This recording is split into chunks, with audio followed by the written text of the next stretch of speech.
Ikaw, Juan, ay propeta, sinugo upang manguna sa manunubos ng sala. Alleluia, Alleluia, Alleluia, Alleluia.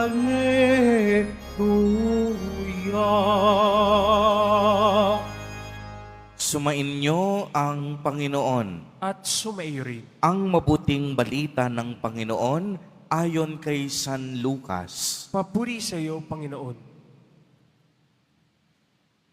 Dumating ang oras ng panganganak ni Elizabeth at nagluwal siya ng isang sanggol na lalaki.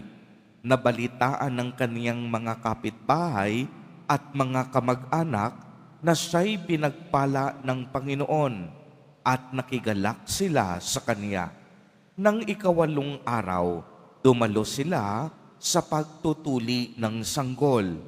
Sakarias sana ang ipapangalan sa kaniya, gaya ng kaniyang ama. Ngunit sinabi ng kaniyang ina, hindi, Juan ang ipapangalan sa kaniya. Subalit wala isa man sa inyong mga kamag-anak ang may ganiyang pangalan. Wika nila. Kaya't hinudyatan nila ang kaniyang ama at itinanong kung ano ang ibig niyang itawag sa sanggol.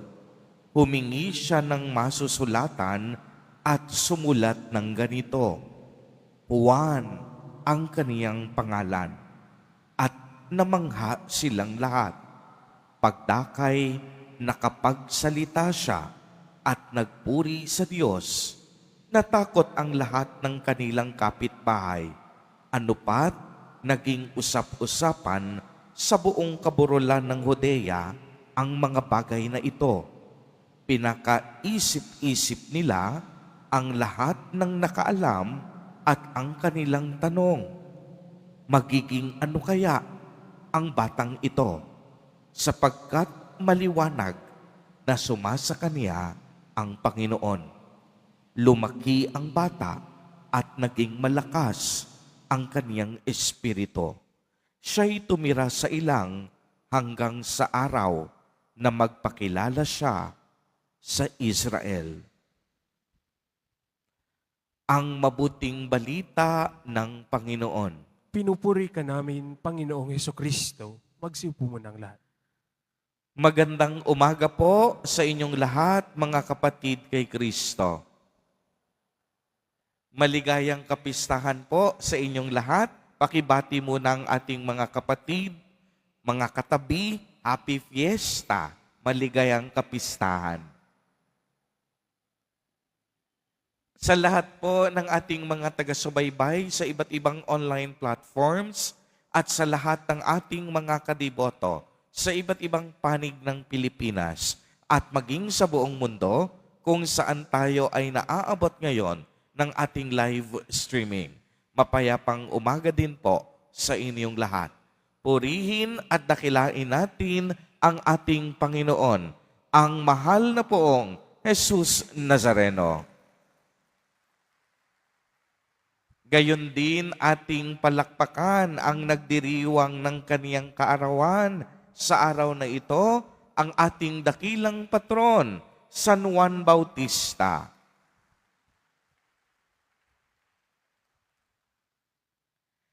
Sa atin pong liturhiya, mga kapatid kay Kristo, may tatlong kaarawan lamang tayong ipinagdiriwang sa ating simbahan. Unang-una, ang kapanganakan ni Jesus Nazareno tuwing December 25. Ikalawa, kapanganakan ng kaniyang pinakamamahal na ina, ang mahal na Birheng Maria na ating ipinagdiriwang tuwing September 8. At ang ikatlo, ang kapanganakan ni San Juan Bautista na ating ipinagdiriwang ngayong araw, Hunyo 24 or June 24. Bakit sa dinami-dami ng mga santo at santa, silang tatlo lang ang ipinagdiriwang natin ang kaarawan? Sapagkat sila may malaking ginampanan sa ating kaligtasan. Unang-una, mahalaga ang kaarawan ni Kristo at Maria. Si Kristo ang ating hari at tagapagligtas. Siya ang bugtong na anak ng Diyos na nagkatawang tao at nakipamuhay sa atin upang tayo'y tubusin sa ating pagkakasala. Si Maria, ipinaglihing walang kasalanan at naging daan upang isilang ang Panginoon. Si San Juan Bautista, naging daan din upang ihanda ang pagdating ng Panginoon, ang ating tagapagligtas. Ibig sabihin, si Maria at si San Juan Bautista, kapwa naging daan para sa ating kaligtasan. Si Maria ang nagsilang sa tagapagligtas. Si San Juan Bautista ang naghanda ng daraanan ng tagapagligtas. Kaya nga narinig natin sa ating ebanghelyo ngayon ang pagsilang mismo ni San Juan Bautista. At ayon sa ating ebanghelyo, sinabi dito na maliwanag na sumasa kaniya ang Panginoon. Sinabi sa ating ebanghelyo kung paano napuspos ng Espiritu si San Juan Bautista sa kaniyang pagkakapanganak mula sa sinapupunan ng kaniyang inang si Elizabeth. Kaya nga ang kaniyang pagsilang ay napakahalaga. Sinabi nga sa unang pagbasa, bago pa ako ipinanganak, ay hinirang na ako ng Panginoon. Pinili niya na ako para maging lingkod niya upang tipunin ang nangalat na mga Israelita at sila'y ibalik sa bayang Israel. Tunay ngang si San Juan Bautista, hinirang din ng Diyos upang ihanda ang pagdating ng manunubos. Hinirang siya upang maging instrumento ng pag-ibig at higit sa lahat, naging tinig ng panawagan ng pagbabalik loob.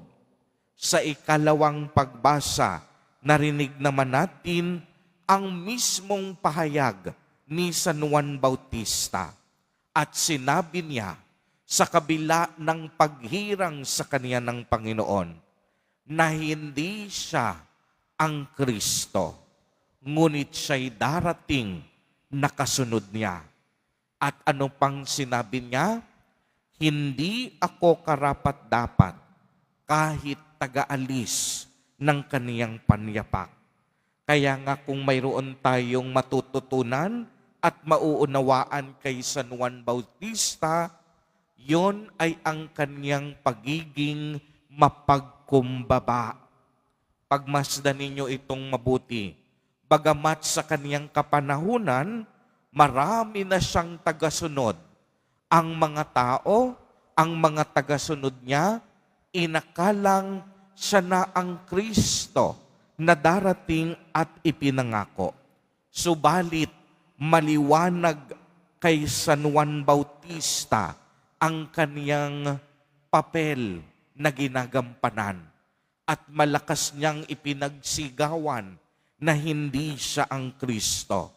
Ang kapangyarihang ibinigay sa kanya ng Diyos ay hindi niya inabuso.